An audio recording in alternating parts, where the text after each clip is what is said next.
మన ముకుంద జ్యువెలర్స్ లో కాసుల పేరు festival flats 9.99% of on VA కాసుల పేరు జ్యువెలర్స్ నూతన బ్రాంచెస్ జూబ్లీ హిల్స్ మరియు వైజాగ్ లో అతి త్వరలో ప్రారంభం.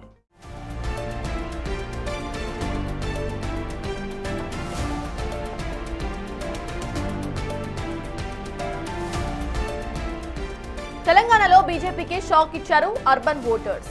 ఒక్క మున్సిపాలిటీలోనూ బీజేపీకి మెజారిటీ దక్కలేదు. ఆదిలాబాద్, నారాయణపేటలో మాత్రమే బీజేపీకి మెజారిటీ వచ్చింది. కానీ అధికారాన్ని మాత్రం దక్కించుకోలేకపోయింది బీజేపీ సిట్టింగ్ ఎమ్మెల్యేలు ఉన్న చోట కూడా బీజేపీ ప్రభావం చూపించలేకపోయింది. ఆర్మూర్లో 8, కామారెడ్డిలో 1, కాగజ్ నగర్ లో 4, నిర్మల్లో 14 వార్డులకే బీజేపీ పూర్తిగా కూడా పరిమితమైపోయింది.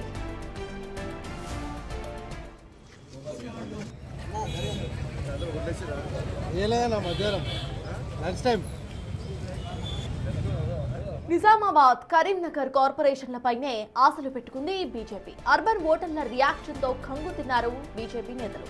ఈ ఫలితాలకు కారణం ఏంటని విశ్లేషించుకుంటున్నారు.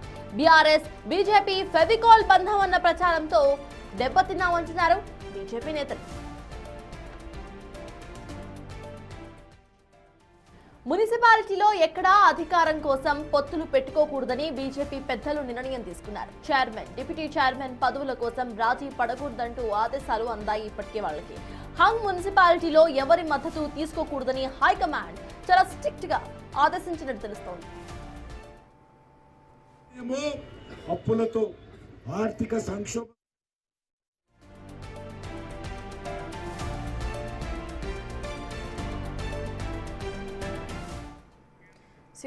ఇదే అంశంపై పూర్తి డీటెయిల్స్ మా ప్రతినిధి వెంకట్ అందిస్తారు. వెంకట్, చెప్పండి. ఇటు బీజేపీ పూర్తిగా కూడా 3rd పొజిషన్లోకి పడిపోయింది. చాలా చోట్ల చాలా తక్కువ పర్సెంటేజ్ మాత్రమే వాళ్ళకి ఓటింగ్ నమోదైంది. ఎలా చూడాలంటారు? బీజేపీ సైడ్ నుండి అసలు వాళ్ళ వర్షన్ ఎలా ఉంది? అప్డేట్స్ ఏంటి వెంకట్? ఖచ్చితంగా 3వ ప్లేస్ కూడా కాదు, ఇండిపెండెంట్ల సంఖ్య కూడా దాటలేని పరిస్థితి బీజేపీ ఇవాళ ఉంది. దాదాపు గత ఎన్నికల కంటే కూడా దారుణంగా ఈ ఎన్నికల్లో ఫలితాలు బీజేపీని నైరాశ్యంలో నెట్టివేయదు అనేది చాలా స్పష్టంగా తెలుస్తుంది. దానికి సంబంధించి ఇప్పటికే బీజేపీ ఆలోచనలో పడింది. దాన్ని అంతా కూడా అనాలిసిస్ చేసుకుంటుంది. అసలు ఎక్కడ తప్పిదం జరిగింది, ఎందుకు ఇంత దారుణంగా ఫలితాలు ఎందుకు వచ్చాయనే దాని మీద ఇప్పటికే అనాలిసిస్లో రాష్ట్ర బీజేపీ ఉంది. ఖచ్చితంగా 48 మున్సిపాలిటీల్లో పూర్తి స్థాయిలో బీజేపీ పోటీ చేసింది. 116 మున్సిపాలిటీల్లో అక్కడక్కడ ఉన్న పరిణామాలను బట్టి కూడా పోటీ చేసింది. 7 కార్పొరేషన్లు కూడా పూర్తిగా పోటీ చేసి ఉంది. ఖచ్చితంగా దాదాపు 20 నుంచి 25 మున్సిపాలిటీలు కైవసం చేసుకుంటాం, 4 కార్పొరేషన్లు కైవసం చేసుకుంటాం. మేనిఫెస్టో, ఇటు చార్జ్ షీటు, అట్లనే ప్రతి మున్సిపాలిటీకి చార్జ్ షీట్లు రిలీజ్ చేసింది. గత బీఆర్ఎస్ వైఫల్యాలను ప్రజల్లోకి తీసుకెళ్ళింది. 2 ఏళ్ల కాంగ్రెస్ పరిపాలనను ప్రజల్లోకి తీసుకెళ్ళింది. మోడీ పత్రాన్ని ప్రతి ఇంటికి చేర్చగలిగింది. కానీ ఇక్కడ ప్రజలు షాక్ ఇచ్చారనే చెప్పొచ్చు బీజేపీకి. మరొకసారి గతం కంటే కూడా చాలా తక్కువగా సీట్లు వచ్చినప్పటికీ బీజేపీ దాన్ని అంచనా వేయగలుగుతుంది. గతం కంటే కూడా ఓటింగ్ శాతం పెరిగింది. ఖచ్చితంగా మేము అనుకున్న ఫలితాల కన్నా ఎక్కువ ఫలితాలు సాధించామనేది అయితే చెప్తోంది. ఇక ఇప్పటికే చాలా చోట్ల హంగ్ ఏర్పడినటువంటి సిచ్యువేషన్ ఉంది. బీజేపీ బీఆర్ఎస్ కలిస్తే అక్కడ మున్సిపాలిటీని కైవసం చేసుకోవచ్చు, చైర్మన్, వైస్ చైర్మన్లు కైవసం చేసుకోవచ్చు. కానీ రాష్ట్ర నాయకత్వం చాలా స్పష్టమైన నిర్ణయం తీసుకున్నట్టు కూడా చాలా స్పష్టంగా చీఫ్ రామచంద్రరావు కాసేపటి క్రితమే ఎవరు కూడా బీఆర్ఎస్తో పొత్తుకు పెట్టుకోవద్దండి, మద్దతు తీసుకోవద్దండి, మద్దతు ఇవ్వద్దండి, ఒంటరిగానే ఉండండి, అక్కడ స్పెషల్ కమిషనర్ అధికారుల పాలన వచ్చినా పర్లేదు, బీఆర్ఎస్తో ఎట్లాంటి ఒప్పందం చేసుకోవద్దండి, ఎట్లాంటి పొత్తులు చేసుకోవద్దండి అన్నది చాలా స్పష్టమైన నిర్ణయం తీసుకున్నట్టుగా కూడా చాలా తెలుస్తుంది. ఇప్పటికే ఒకవేళ బీఆర్ఎస్తో పొత్తులో కనుక మద్దతు తీసుకొని చైర్మన్లు కావచ్చు, వైస్ చైర్మన్లు పదవులు కనుక తీసుకుంటే ఇప్పటికే బీఆర్ఎస్ బీజేపీ ఒకటే ఫెవికాల్ బంధం ఉంది, 2 పార్టీలు ఒక్కటే అన్న ఒక సంకేతాలు బలంగా ఉన్న నేపథ్యంలో ఇప్పుడు బీఆర్ఎస్తో కలిస్తే మళ్ళీ అవే ప్రచారం చాలా బలంగా ముందుకు వెళ్తాయి. ఆ సంకేతాలు పార్టీని డ్యామేజ్ చేస్తుంది. వచ్చే ఎన్నికలు కూడా ప్రచారం కావచ్చు, అట్లాంటి రూమర్స్ కావచ్చు పార్టీని డ్యామేజ్ చేస్తుంది అనేది బీజేపీ అంచనా వేస్తుంది. ఏదైతే బీఆర్ఎస్ బీజేపీ ఇప్పుడు ఈ ఎన్నికల్లో ఎక్కడైతే హంగ్ ఏర్పడిందో బీజేపీ బీఆర్ఎస్ కలిస్తే ఆ మున్సిపాలిటీని కైవసం చేసుకునే స్థానాలు అనేకం ఉన్నాయి. అనివార్యం. అక్కడ బీఆర్ఎస్ బీజేపీ కలిస్తేనే అక్కడ చైర్మన్ వైస్ చైర్మన్ పదవులు కైవసం చేసుకునే అవకాశాలు కూడా చాలా చోట్ల ఉంది. కానీ అట్లాంటి పరిస్థితులు ఉండకూడదు. ఎట్టి పరిస్థితుల్లో బీఆర్ఎస్తో కలిసి ముందుకు వెళ్ళకూడదు అనే సంకేతాలు ఇప్పటికే జిల్లా నాయకత్వానికి అందించినట్టుగా కూడా తెలుస్తోంది.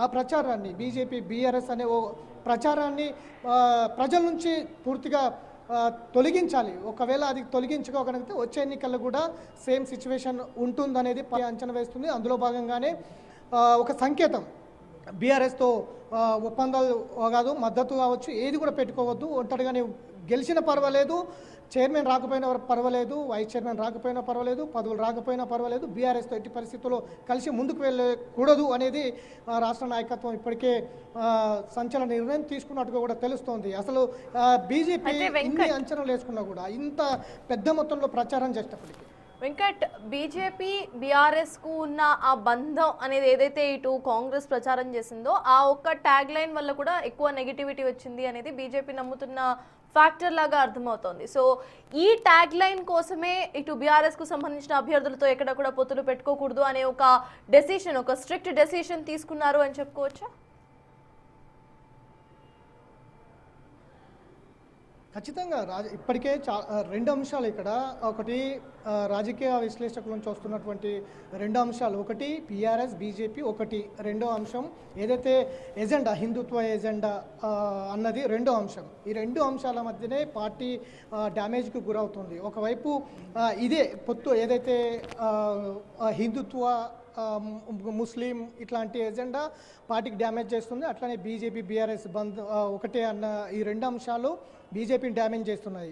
కానీ ఇక్కడ హిందుత్వ ఎజెండా ఎత్తుకున్నప్పటికీ కూడా బీజేపీ ఎందుకు గెలవలేకపోతుంది? ఎంఐఎం గెలుస్తుంది, దానివల్ల లబ్ధి పొందుతున్నది ఎంఐఎం లబ్ధి పొందుతుందన్న చర్చ కూడా రాజకీయ విశ్లేషకుల నుంచి వస్తున్నటువంటి సిచ్యువేషన్ ఉంది. పూర్తి ఒక సమగ్రమైన ఎజెండా పెట్టుకొని ముందుకు వెళ్ళినప్పటికీ చార్జ్ షీటు, మేనిఫెస్టో, మోడీ పత్రం 3.0, మోడీ పాలన, రెండేళ్ల కాంగ్రెస్ వైఫల్యాలు, 10 ఏళ్ల బీజేపీ అవినీతి పాలన, ఇట్లా అనేక అంశాలు ప్రజల ముందు ఉంచినప్పటికీ కూడా ప్రజలు ఎందుకు చేయలేదు అన్నది అని కూడా చర్చ జరుగుతుంది. దాంతోపాటు బీజేపీ గెలిచిన చోట, నిలబడిన చోట అభ్యర్థులను భయభ్రాంతులకు గురి చేయడాలు కావచ్చు, భయపెట్టించడాలు కావచ్చు, వారి మీద లేనిపోని అబద్ధాలు చేసుకోవచ్చు, మక్తలో జరిగినటువంటి ఘటన కావచ్చు, అట్లనే చాలా చోట్ల ఇట్లాంటి ఘటనలు జరిగాయి. ఇట్లాంటి వేధింపుల రాజకీయాలకు పాల్పడినందుకే బీఆర్ఎస్ కాంగ్రెస్ కలిసి బీజేపీ అభ్యర్థుల మీద వేధింపుల రాజకీయాల వల్లనే చాలా చోట్ల